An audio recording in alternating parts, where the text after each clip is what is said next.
Cuando querrá Dios del cielo que la tortilla se vuelva, cuando querrá Dios del cielo que la tortilla se vuelva, que la tortilla se vuelva, que los pobres coman pan y los ricos mierda, mierda. Que la tortilla se vuelva, que los pobres coman pan y los ricos mierda, mierda. Accélérer les politiques de libre-échange avec ces pays, et ça c'est un élément très important puisque, et c'est surtout là-dessus que je voudrais insister, c'est que face à cette crise, l'Union européenne, elle met en place une stratégie commerciale qui était déjà très agressive dans les années 90 et qui ne fait que se renforcer ces dernières années avec une multiplication de ces négociations bilatérales. On y reviendra dessus un peu plus tard.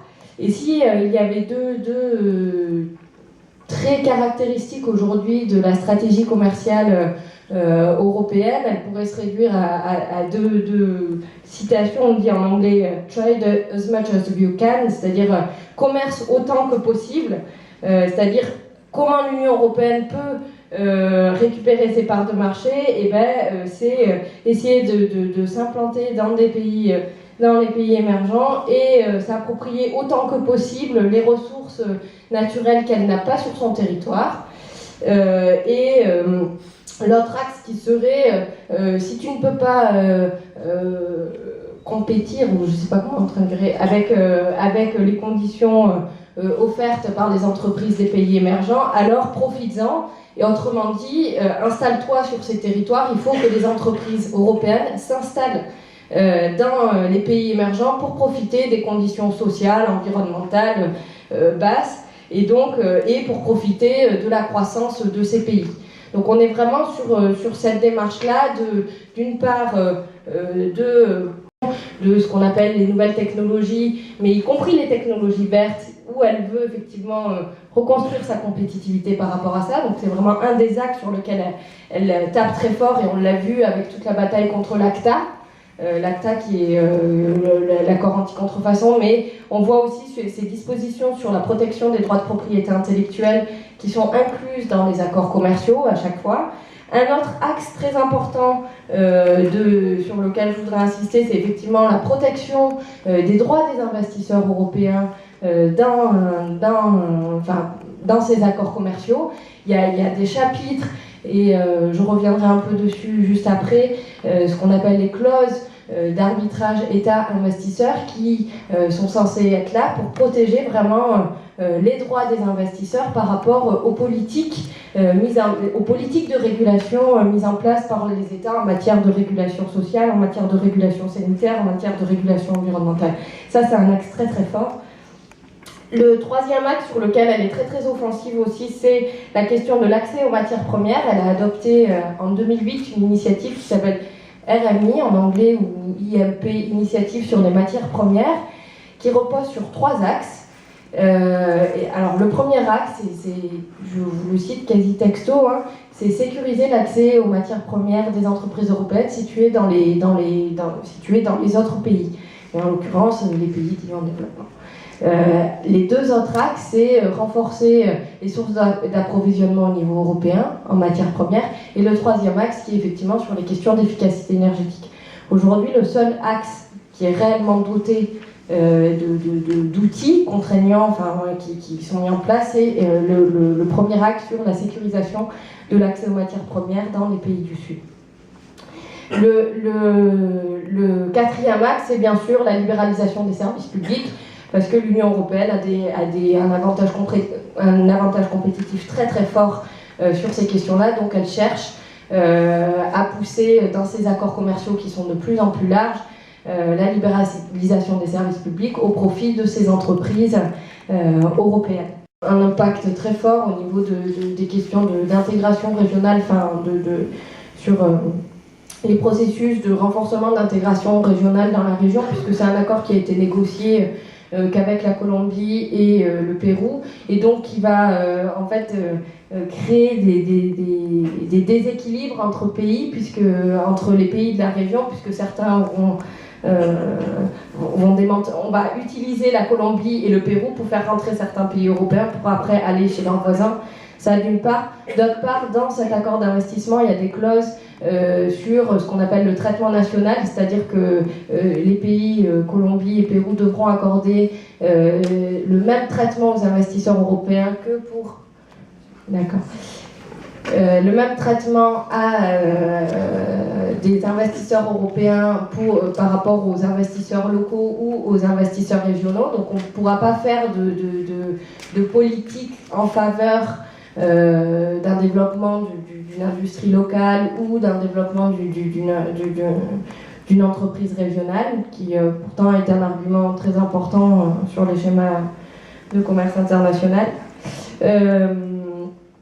Sur la question aussi de la protection, dans cet accord, on demande un démantèlement des tarifs douaniers dans le secteur laitier, entre autres, dans le secteur de l'élevage, et on risque très fortement de voir une très forte... une invasion des produits européens venir sur les marchés locaux, en demandant aux pays, notamment la Colombie, qui avait mis en place un système de régulation des prix sur le secteur laitier. On demande à la Colombie de démanteler ce circuit-là. Il y a aussi tout un chapitre sur la question de la libéralisation des capitaux.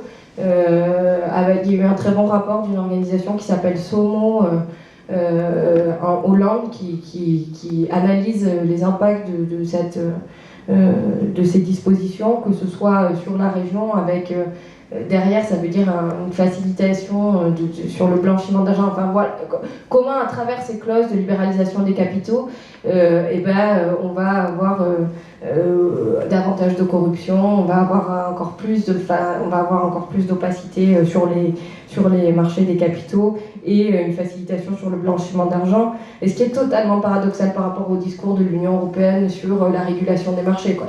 D'un côté, on tient un discours et de l'autre, on signe des accords qui vont faciliter cette opacité et donner de plus en plus de pouvoir au marché des capitaux. Donc on est toujours là-dessus. Et puis surtout, l'Union européenne, au-delà de son discours des droits de l'homme, et ça la France en premier, on voit qu'aujourd'hui elle est capable de signer un accord avec la Colombie, alors que tous les derniers rapports montrent la situation dramatique des droits de l'homme dans ce pays, l'hypocrisie du gouvernement colombien en matière d'impunité, sur le climat d'impunité, avec la semaine dernière, alors moi je ne suis pas une spécialiste de la Colombie, mais l'adoption d'un... D'accord. Bref, une situation vraiment catastrophique en Colombie. On nous dit oui, mais les accords commerciaux, on passe des accords commerciaux avec des clauses sur les droits humains. Ça ne nous empêche pas de signer des accords avec la Colombie et de légitimer par là même ce gouvernement au nom des intérêts des entreprises européennes. D'autres accords pourraient être cités, notamment les négociations commerciales avec le Canada. C'est assez important parce que c'est un accord nord-nord, donc ce qui modifie quand même pas mal la donne. Et ce qu'il faut voir derrière, c'est qu'il y a des négociations qui s'amorcent avec les États-Unis, qui devraient débuter. Donc on voit très clairement l'ambition derrière d'un accord transatlantique entre États-Unis, Canada, États-Unis, Canada et l'Union européenne. Donc on voit comment on est dans une stratégie d'expansion et de couverture de toutes les régions mondiales par ces accords bilatéraux. Alors, sur la question de la sortie du CIRDI, c'est vrai qu'on a vu plusieurs pays d'Amérique latine, rappelons, moi j'ai pas tout le détail, mais effectivement plusieurs pays sortir en fait de ces systèmes-là en disant on n'accepte pas ces règles-là, et de voir en fait le pouvoir que ça a accordé effectivement à des entreprises multinationales sur vraiment la remise en cause des choix de politique économique et de choix de politique sociale. Et je crois que l'exemple de l'Amérique latine est particulièrement intéressant sur... on a beaucoup à apprendre au niveau européen sur l'enjeu politique qu'il y a derrière ces accords commerciaux, parce qu'il ne s'agit pas de combattre ça au niveau purement technique, mais de voir effectivement comment les changements politiques au niveau de l'Amérique latine ont permis de sortir de ces mécanismes-là très contraignants. Enfin, il n'y a qu'en droit commercial qu'on voit ça aujourd'hui, en termes de pouvoir comme ça, de sanctions d'un État sur ses décisions, puisque c'est des sommes colossales après qu'un État doit payer. Donc effectivement, il y a eu ces initiatives de prise. Et ce qui est intéressant de voir aujourd'hui, c'est que c'est pas que les pays d'Amérique latine aujourd'hui, certains pays d'Amérique latine qui sortent de ce mécanisme-là, c'est également des pays comme l'Australie, qui aujourd'hui sont en train de se poser la question effectivement du modèle de leur politique d'investissement, parce que, alors après sur différents critères, mais qui effectivement voient le pouvoir de ces cours d'arbitrage. C'est également l'Afrique du Sud qui est en train de revoir, enfin parce que ces accords-là, ils sont négociés dans le temps et après il y a une renégociation de ces contrats. Donc l'Afrique du Sud est aujourd'hui en train de revoir ces contrats sur les questions d'investissement et est en train de demander à ce que ces clauses de protection des droits des investisseurs, qu'on appelle arbitrage État investisseur, sortent en fait de ces accords-là. Parce que c'est un levier énorme qu'on est en train d'accorder. Radios del cielo, que la tortilla se vuelva. Cuando que radios del cielo, que la tortilla se vuelva. Que la tortilla se vuelva, que los pobres coman pan y los ricos mierda, mierda.